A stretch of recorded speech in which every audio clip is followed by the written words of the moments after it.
रियाने सांगितलेले राजचे नाव ऐकून मानवला धक्काच बसला, पण तरी कन्फर्म करण्यासाठी म्हणून त्याने रियाला पुन्हा एकदा नाव विचारले. तिने पुन्हा राजचे नाव सांगितले. मग त्याने त्याच्या खिशातून मोबाईल काढला आणि त्यावर रियाला राजचा फोटो दाखवत विचारले, हाच आहे का तुझा राज सरंजामे? मानवने विचारले. रियाने फोटो पाहिला आणि तिच्या चेहऱ्यावर मंद हास्य झळकले. हो हो, हाच आहे माझा राज, पण तुला कसं माहीत? आणि त्याचा फोटो तुझ्याकडे कसा? रियाने विचारले. तू एक गोष्ट विसरलीस, मी सुद्धा एक सरंजामे आहे. राज हा माझा चुलत भाऊ आहे, मानवने सांगितले. मानव, माझा विश्वास बसत नाही. खरंच राज तुझा भाऊ आहे? खरंच मला भेटवशील का त्याला एकदा प्लीज? रियाने खूप काकुळतीला येऊन त्याला विचारले. अगं विनंती कसली करतेस? मी नक्कीच तुझी आणि त्याची भेट करून देईल. मानवने तिला आश्वासन दिले. रियाला खूप आनंद झाला. ती खूपच खुश झाली. खूप दिवसांनी तिला राज भेटणार होता. भलेही त्यांचं नातं संपुष्टात आलं होतं, पण तरीही रियाचं त्याच्यावर आजही तितकंच प्रेम होतं. मानव तिला भेटण्यासाठी हो बोलला, पण त्याला मग हा प्रश्न होता की जर राजचं रियावर प्रेम आहे तर तो तन्वीच्या मागे का लागला आहे?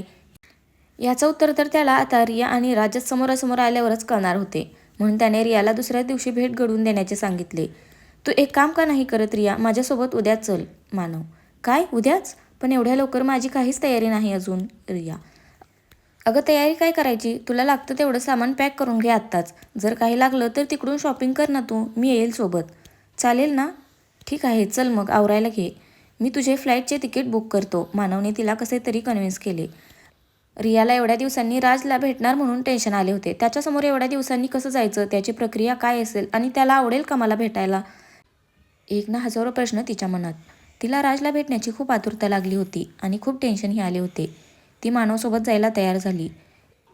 एवढ्या दिवसांची तिची इच्छा आज पूर्ण होणार होती. तिने लगेच जाऊन तिच्या वडिलांची परमिशन घेतली. त्यांनी सुद्धा हसत हसत होकार दिला.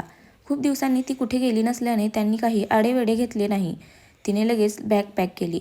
मानवसुद्धा थोडा खुश होता आणि त्याला रिया आणि राजबद्दल सर्व कळले. त्यामुळे त्याला रियाची खूप मदत होणार होती. त्याने सध्या राज कसा वागत आहे याबद्दल रियाला काही सांगितले नाही, पण त्याच्या मनात राहून राहून तिला सत्य सांगण्याबाबत विचार येत होते. रियाला अंधारात ठेवणे त्याला पटत नव्हते आणि तिला समजलं तर तिला खूप वाईट वाटेल. ती खूप हर्ट होईल आणि नाही सांगितलं तर त्याला रियाची मदत मिळणार नाही. कारण तन्वी आणि तिच्या घरच्यांना राजच्या ट्रॅपमधून वाचावं खूप गरजेचं होतं. राहून राहून त्याला तन्वीला गमावण्याची भीती वाटत होती आणि रिया ज्याप्रमाणे राजबद्दल बोलत होती, त्याला भेटायला आतुर होती. यावरून रियाचं राजवर असलेले प्रेम दिसून येत होतं. म्हणून तिला राजची आत्ताची परिस्थिती काय आहे याची जाणीव करून देणे गरजेचे होते. जर तिकडे गेल्यावर रियाला सर्व समजले तर ती पूर्ण खचून जाईल. म्हणून त्याने रियाला आत्ताच सर्व सांगायचे ठरवले. मानव त्याच वेळी रियाच्या रूमच्या दिशेने गेला.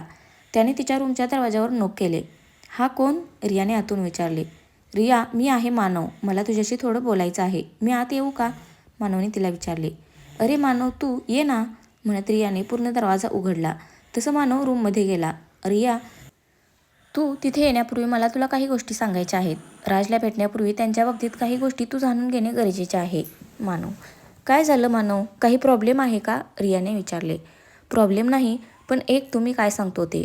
तू जसं आता राजला समजतेस तसा राज राहिला नाही कदाचित. मानव. म्हणजे? मला समजलं नाही. रियाला मानवच्या बोलण्याचा रोग कळलाच नाही. म्हणजे राज तुझ्यासोबत असताना कसा होता याबाबत मला काही कल्पना नाही, पण तो आता जसं आहे आणि जे काही वागत आहे याबद्दल तुला कळले तर तुला कदाचित खोटं वाटेल. असे म्हणत मानवने रियाला राजबद्दल सर्व सांगितले. कसा त्याने तन्वीला त्रास दिला, तिच्या घरच्यांसोबत कसा वागला, राजने त्याला दिलेलं तन्वीबद्दल चॅलेंज, सर्व सर्व काही त्याने रियाला सांगितले. पहिले तर रियाचा अजिबातच विश्वास बसत नव्हता. तिचा राज असं काही वागेल याची तिला काही कल्पनाच नव्हती. पण मानवने जीवाचा आटापिटा करून तिला सत्य समजावले. तेव्हा कुठे तिला थोडं पटत होतं, पण तरीही तिचं मन राजला चुकीचं मानायला तयार नव्हतं. सत्य परिस्थिती काय आहे हे तिथे गेल्याशिवाय समजणार नाही, म्हणून तिने मानवचं म्हणणं मान्य केलं. रिया, मला माहीत आहे तू हे सगळं ऐकून खूप हर्ट झाली आहेस. तुझं मन दुखवण्याचा माझा हेतू नव्हता. पण तुला सत्य परिस्थिती सांगणे गरजेचे वाटले मला, आणि मी काही खोटे बोलत नाही. तुला तिथे गेल्यावर समजेलच. पण तिथे गेल्यावर तुला अचानक सर्व कळू नये म्हणून तुला याची पूर्व कल्पना देणे योग्य वाटले मला. मानव. मानव, माझा खरंच विश्वास बसत नाही. पण तू जर एवढं सांगत आहे तर तिथे येऊन खरं काय आहे ते मला समजून घ्यावंच लागेल. रियाला खरंच खूप वाईट वाटत होतं की तिने ज्याच्यावर प्रेम केलं तो राज आज असा निघाला. तुटून गेली ती आतून, पण हार मारणार नव्हती. मला तुझी खूप मदत होईल रिया. मला तन्वी आणि तिच्या कुटुंबाला या सर्वातून बाहेर काढायचे आहे. तन्वी पूर्ण खचून गेली आहे. तू जर मदत केलीस तर खूप बरं होईल. आणि मला खात्री आहे तुला पाहिल्यावर राज पुन्हा तुझ्याकडे येईल. करशील ना मला मदत? प्लीज नाही म्हणू नकोस. माझ्या तन्वीसाठी हो म्हण. मानव अगदी काकुळतीला येऊन तिला विनवणी करत होता. रियाला हे बघून खूप वाईट वाटले. कारण तिने पाहिले होते मानवच्या डोळ्यात तन्वीसाठी प्रेम, म्हणून त्या प्रेमाखातर ती मानवची मदत करायला तयार झाली. मानव, मी आणि राज एकत्र येऊ न येऊ, पण माझ्या मदतीमुळे जर तू आणि तन्वी जर एकत्र येणार असाल तर मला खरंच खूप आनंद होईल. मी करते तुझी मदत. रियाचं बोलणं ऐकून मानवला खूप बरं वाटलं आणि तिची मदत मिळाली याचं समाधान देखील वाटत होतं. इकडे तन्वी मानवला फोन करून हैराण झाली होती. त्याचा फोन अजिबातच लागत नव्हता. तिला आता खूप रडू येत होते. राजचं बोलणं खरं ठरलं तर, आणि खरंच माझं मानवसोबत लग्न नाही झालं तर, किंवा मला जबरदस्ती राजसोबत लग्न करावं लागलं तर, तिच्या मनात असंख्य विचारांनी थैमान घातले होते. त्यात मानवचा फोन लागत नव्हता. तिला अजूनच मानवची काळजी वाटत होती. तो बरा असेल ना? त्याचा फोन का लागत नाही? तो कुठे आहे? मीटिंगचं काय झालं? तिला काही म्हणजे काही कळत नव्हतं. वैतागून तिने मानवला व्हॉईस मेसेज पाठवला. मानव, कुठे आहेस तू? मी तुला बऱ्याच वेळपासून कॉल करत आहे. तुझा फोन का लागत नाही? मला काय करू सुचत नव्हते, म्हणून मी तुला हा मेसेज पाठवत आहे. प्लीज मेसेज मिळाल्यावर मला कॉल कर. एवढे सांगून त्याने मेसेजवर मानवला आज काय घडलं ते सांगायला सुरुवात केली. मानव, आज खूप विचित्र घडलं आहे सर्व. राजने आज त्याच्या मनानेच त्या ब्लॅकमेलरला 5 लाख रुपये देऊ केले. त्यांनी दादाला आणि आईबाबांना सुद्धा याची कल्पना अगोदर दिली नाही. आणि आता तो म्हणत आहे की त्या 5 लाख रुपयांच्या बदल्यात मला त्याच्याशी लग्न करावं लागेल. आणि जर मी लग्नाला नकार दिला तर तो काहीही करू शकतो, अशी धमकी त्याने मला आणि माझ्या घरच्यांना दिली आहे. मला काही सुचत नाही आहे मानव. माझे आईबाबा मला खूप सपोर्ट करत आहे, म्हणून मी आपल्या नात्याबद्दल सर्व काही घरात सांगून टाकलं. त्यांना तुझ्याशी बोलायचं आहे. त्याशिवाय पुढे काही मार्ग काढता येणार नाही. तू प्लीज लवकर ये. कारण असं नको व्हायला की खूप उशीर होईल आणि मी तुझ्यापासून दूर जाईल. प्लीज मानव, लवकर ये. मी नाही राहू शकणार तुझ्याशिवाय. लवकर ये. रडत रडतच तन्वीने मानवला मेसेज पाठवला. मेसेज गेला, पण मानवच्या मोबाईलला नेटवर्क नसल्यामुळे त्याच्यापर्यंत अद्याप तरी मेसेज पोहोचला नव्हता. इकडे तन्वी मात्र त्याच्या आठवणीत रडत रडतच झोपून गेली. दुसऱ्या दिवशी मानव आणि रिया एअरपोर्टसाठी निघणार होते. त्या गडबडीत त्याने फोनकडे लक्षच दिले नाही. काही वेळातच मानव आणि रिया फ्लाईटमध्ये बसले. मानवला आज आपण परत जात आहोत म्हणून खूप बरं वाटत होते. तसेही माहीत नाही का, पण त्याचं मन आज खूप अस्वस्थ झालं होतं. राहून राहून तन्वीची आठवण येत होती. तो त्याच्या सीटवर डोकं टेकून डोळे बंद करून बसला होता. रियाचे तिकीट नंतर बुक केल्यामुळे तिची सीट मानवजवळ नव्हती. तन्वीचा विचार करत असताना अचानक त्याला त्याच्या मोबाईलची आठवण झाली. एव्हाना मोबाईलला रेंज आली असेल, म्हणून त्याने पटकन खिशातून मोबाईल काढला आणि पाहिलं तर तन्वीच्या मिस कॉलचे बरेच मेसेज आले होते. त्याने मोबाईल डाटा ऑन केला तर तेवढ्यात त्याला तन्वीने पाठवलेला व्हॉईस मेसेज दिसला. त्याने कानात हेडफोन घालून तन्वीने पाठवलेला मेसेज ऐकला. मेसेजमधील शेवटचं वाक्य ऐकून मानवला कसं तरीच झालं. त्याचं मन खूप हेलावून गेलं. त्याने लगेच तन्वीला फोन लावला, पण तिचा फोन लागत नव्हता. त्याने प्रतीकच्या फोनवर फोन केला, पण त्याचाही फोन लागेना. आता मात्र त्याला टेन्शन येऊ लागले होते. तेवढ्यात रिया त्याला भेटायला त्याच्या सीटजवळ आली, तर तिला मानवच्या चेहऱ्यावरून कळलं की काहीतरी प्रॉब्लेम झाला आहे. म्हणून तिने त्याला विचारले. त्याच्या डोळ्यात पाणी आले होते. त्याने रियाला तन्वीचा मेसेज दाखवला. मेसेज ऐकून रियाच्या पायाखालची जमीनच सरकली. राज एवढ्या खालच्या थराला जाईल याची तिने कल्पनाच केली नव्हती. आता मात्र त्याला जागेवर आणावंच लागेल असा विचार तिने मनात पक्का केला आणि मानवला धीर देऊन शांत राहण्याचा सल्ला दिला. रिया, मला खरंच तिला गमवायचं नाही गं. आतापर्यंत आयुष्यात मी काहीच देवाकडे मागितलं नाही, आणि आता मागितलं तर ती माझी तन्वीला सुद्धा देवाने माझ्याकडून हिरावून घेण्याचा जणू निश्चय केला आहे. मानव खूपच भावनाविवश झाला होता. रियाला एका बिझनेसमॅनला असं भावनाविवश झालेलं पाहून तिला देखील खूप वाईट वाटत होतं. पण त्याचं सांत्वन करण्यापेक्षा अजून ती सध्या काहीच करू शकत नव्हती. अवघ्या 1 तासातच ते त्यांच्या शहरात पोहोचले.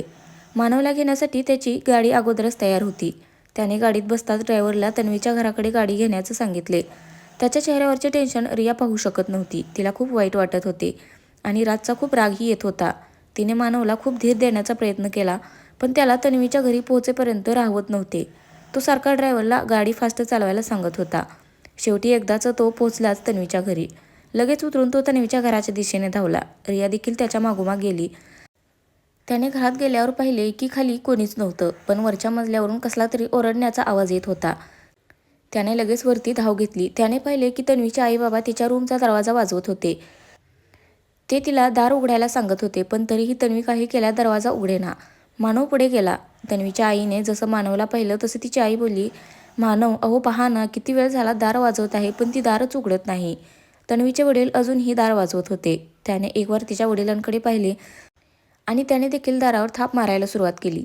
तन्वी, दार उघड, बघ मी आलो आहे. तुझा मानव, दार उघड ना प्लीज.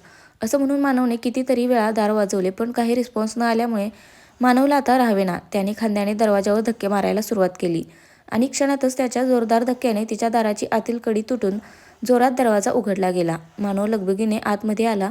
त्याच्या मागोमाग सर्वजण रूममध्ये आले. जे समोर पाहिले त्यामुळे सर्वांचा आवाज घशातच अडकला. तन्वी अगदी निपचित तिच्या बेडवर पडली होती. मानव धावतच तिच्याजवळ गेला. त्याने तिला खूप हलवले, तिला उठवण्याचा प्रयत्न केला पण तरीही तन्वी उठेना. मानवचं लक्ष तिच्या हाताकडे गेलं आणि तिथेच त्याचा धीर सुटला. तन्वीचा हात पूर्ण रक्तबंबाळ झाला होता आणि तिच्या हाताच्या इथेच खाली धारदार ब्लेड पडला होता, ज्यावर तिच्या हातातील रक्ताचे थेंब गळत होते. हे पाहून तिच्या वडिलांनी जागेवरच बसकन मारली. तिच्या आईने तर तन्वीची ही अवस्था पाहून तिच्या नावाने हंबरडा फोडला. मानवला खूप धक्का पोचला होता. रियाने ते सर्व पाहिले तर तिला देखील काय करावे सुचेना. तिने पुढे येऊन तिच्या हातावर स्वतःचा स्कार्फ बांधला आणि तिने मानवला हलवून जागेवर आणण्याचा प्रयत्न केला. मानव जसं भानावर आला तसं त्याने तन्वीचे हृदयाचे ठोके चेक केले तर अजूनही मंद गतीने तिच्या हृदयाचे ठोके चालू होते. त्याला एकदम तरतरी आल्यासारखं झालं. त्याला तिचा मंद श्वास चालू आहे हे पाहून अगदी त्याच्या कंठाशी आलेला जीव जणू देवाने परत केल्यासारखं वाटलं. त्याने तसंच तडक दोन्ही हातावर तन्वीला उचलले. सगळ्यांना पटकन गाडीत बसतो सांगून तो तन्वीला घेऊन समोर धावला. तिच्या आईवडिलांना काही कळायच्या आधीच मानव तिला घेऊन समोर निघाला सुद्धा. तिचे आईवडील देखील त्याच्या मागे धावले. त्यांना देखील आशा होती की त्यांची मुलगी वाचेल. तुम्ही काळजी करू नका आई बाबा, आपल्या तन्वीला मी काहीही नाही होऊ देणार. लवकर बसा गाडीत. असं म्हणून त्याने तन्वीला मागच्या सीटवर बसवले. तिच्या आजूबाजूने तिची आई आणि रिया बसले आणि समोर तिचे वडील बसले होते. मानव गाडी चालवत होता. त्याने अगदी सुसाट गाडी हॉस्पिटलच्या दिशेने घेतली. इकडे रिया तन्वीचा दुसरा हात हातात घेऊन दाबून बसली होती, जेणेकरून ब्लडिंग कमी होईल. तन्वीची आई तर अजूनही हुंदके देत होत्या. रियाने त्यांना समजावण्याचा प्रयत्न करत शांत राहायला सांगितले. अवघ्या 15 मिनिटातच ते हॉस्पिटलमध्ये पोहोचले.